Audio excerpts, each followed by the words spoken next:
दिल की सुनो LIC चुनो, जिंदगी के साथ भी जिंदगी के बाद भी। इन वाक्यों को सुनते सुनते बड़ा हुआ। परिवार में और आसपास के लोगों में LIC की विश्वसनीयता हमेशा से बहुत अधिक रही। किसी के पास पैसे पड़े हों तो उन रुपयों को कहीं सुरक्षित जगह पर निवेश करने के लिए लंबे समय चाहे थोड़े समय के लिए भी जहन में नाम LIC का ही आता है। आम आदमी शेयर मार्केट की हलचल को नहीं समझता है, उसके लिए LIC सबसे भरोसेमंद इन्वेस्टमेंट जोन रहा है। लेकिन वो भरोसा अब डगमगाता दिख रहा है। LIC पर करप्शन की, धांधली की छींटें पड़ रही हैं और इन छींटों में दूसरा नाम आ रहा है गौतम अडानी का। नमस्ते, मैं वात्सल्य और आप देख रहे हैं स्वधर्म। गौतम अडानी की कंपनी में LIC ने कुछ समय पहले पैसे लगाए और उन पैसों के निवेश में सरकारी अधिकारियों ने बड़ी मदद की है। ऐसा दावा है अमेरिकी अखबार दी वॉशिंगटन पोस्ट का। पूरा मामला क्या है? वॉशिंगटन पोस्ट ने क्या क्या दावे किए? जवाब में LIC और अडानी का क्या कहना है? विपक्ष इस पूरे मामले पर क्या प्रतिक्रिया दे रहा है? सब कुछ समझेंगे विस्तार से इस वीडियो में। वॉशिंगटन पोस्ट की एक जांच में यह खुलासा हुआ है कि भारतीय सरकारी अधिकारियों ने अरबपति गौतम अडानी के स्वामित्व वाली कंपनियों में भारतीय जीवन बीमा निगम यानी LIC से करदाताओं के धन द्वारा समर्थित निवेश को निर्देशित करने के लिए 3.9 अरब अमेरिकी डॉलर की योजना तैयार की और उसे मंजूरी दी। वॉशिंगटन पोस्ट के रिपोर्टरों प्रांशु वर्मा और रवि नायर द्वारा प्राप्त आंतरिक दस्तावेजों के अनुसार ये योजना मई 2025 में बनाई गई थी, जब अडानी का कर्ज में डूबा समूह बढ़ते पुनर्भुगतान यानी रीपेमेंट का दबाव झेल रहा था। इस रणनीति को वित्त मंत्रालय के अंतर्गत वित्तीय सेवा विभाग, भारतीय जीवन बीमा निगम और सरकार के थिंक टैंक कहे जाने वाले नीति आयोग के अधिकारियों द्वारा कोऑर्डिनेट किया गया था। इसका उद्देश्य अडानी समूह में विश्वास का संकेत देना और अन्य निवेशकों की भागीदारी को प्रोत्साहित करना था। जबकि अमेरिकी रिश्वतखोरी और धोखाधड़ी के आरोपों के बाद वैश्विक ऋणदाता अडानी को नया कर्ज देने में हिचकिचा रहे थे, ऐसा रिपोर्ट में दावा किया गया है। अब ये ऋणदाता अडानी को नया कर्ज देने में क्यों हिचकिचा रहे थे? दरअसल 2024 में अमेरिकी न्याय विभाग ने गौतम अडानी पर मल्टी बिलियन डॉलर की योजना चलाने का आरोप लगाया था, जिसमें निवेशकों को गुमराह करने और ऊर्जा अनुबंध जीतने के लिए 250 मिलियन अमेरिकी डॉलर से अधिक की रिश्वत शामिल होने की बात कही गई थी। अमेरिकी प्रतिभूति और विनिमय आयोग ने भी अडानी और उनके भतीजे सागर अडानी के खिलाफ सिविल धोखाधड़ी के आरोप लगाए थे।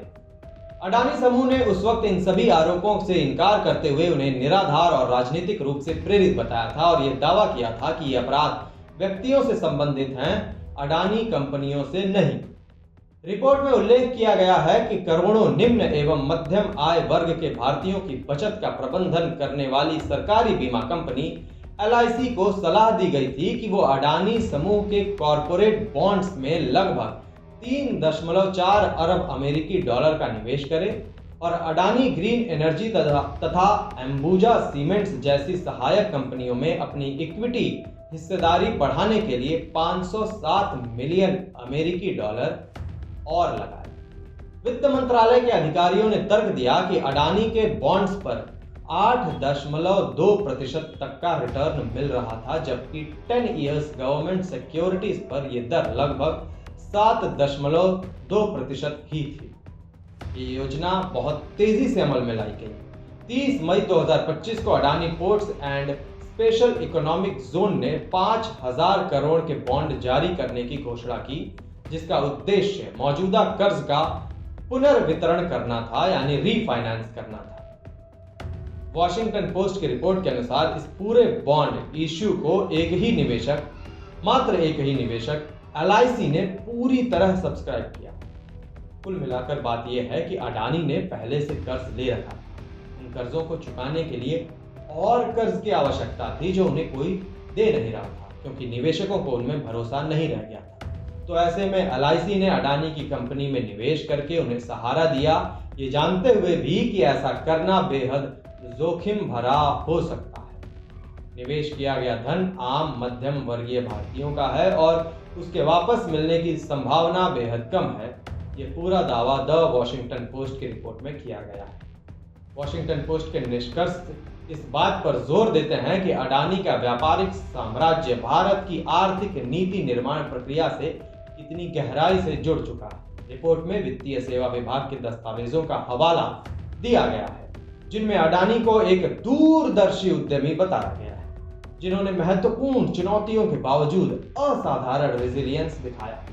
रिपोर्ट यह भी इंगित करती है कि सरकारी अधिकारी उनके पोर्ट्स, एनर्जी और इंफ्रास्ट्रक्चर कंपनियों को भारत के विकास लक्ष्यों के लिए अत्यंत महत्वपूर्ण मानते हैं, भले ही अमेरिका की जांचें, 2023 की स्टॉक हेराफेरी विवाद और जारी वित्तीय अस्थिरता क्यों न रही। 2023 में हिंडनबर्ग रिसर्च ने अडानी समूह पर अकाउंटिंग फ्रॉड और स्टॉक प्राइस मैनिपुलेशन के आरोप लगाए थे, जिससे भारी बिकवाली हुई और समूह की बाजार पूंजीकरण में अरबों डॉलर की गिरावट आई। हालांकि बाद में सेबी ने इन आरोपों में से 2 को खारिज कर दिया, लेकिन रॉयटर्स के अनुसार अन्य जांचें अब भी जारी हैं। उस समय एलआईसी की अडानी कंपनियों में हिस्सेदारी का मूल्य लगभग 5.6 अरब अमेरिकी डॉलर घट गया था। हालांकि बाद में इन नुकसानों का कुछ हिस्सा वापस प्राप्त हो गया। वॉशिंगटन पोस्ट की जांच में अडानी के उपक्रमों से जुड़े जियोपॉलिटिकल रिस्क को भी रेखांकित किया गया है। इनमें इजराइल के हाइफा पोर्ट में उनकी हिस्सेदारी भी शामिल है, जिसे हौती विद्रोहियों से खतरा बताया गया है। रिपोर्ट कहती है कि भारतीय अधिकारी संभावित राजनीतिक प्रभावों से अवगत थे। रिपोर्ट में यह भी उल्लेख है कि कांग्रेस और सीपीआईएम जैसी विपक्षी पार्टियां लंबे समय से मोदी सरकार पर एलआईसी के धन का दुरुपयोग कर अडानी को लाभ पहुंचाने का आरोप लगाती रही है। रिपोर्ट आते ही विपक्ष ने इस पर प्रतिक्रिया दी। कांग्रेस नेता मल्लिकार्जुन खड़गे ने एक्स पर लिखा, डायरेक्ट बेनिफिट्स ट्रांसफर की असली लाभार्थी भारत की आम जनता नहीं बल्कि मोदी जी के परम मित्र हैं। क्या एक आम सैलरीड मिडिल क्लास व्यक्ति जो पाई पाई जोड़कर एलआईसी का प्रीमियम भरता है, उसे ये भी मालूम है कि मोदी जी उसकी ये जमा पूंजी अडानी को बेल आउट करने में लगा रहे हैं? क्या ये ब्रीच ऑफ ट्रस्ट नहीं है, लूट नहीं है?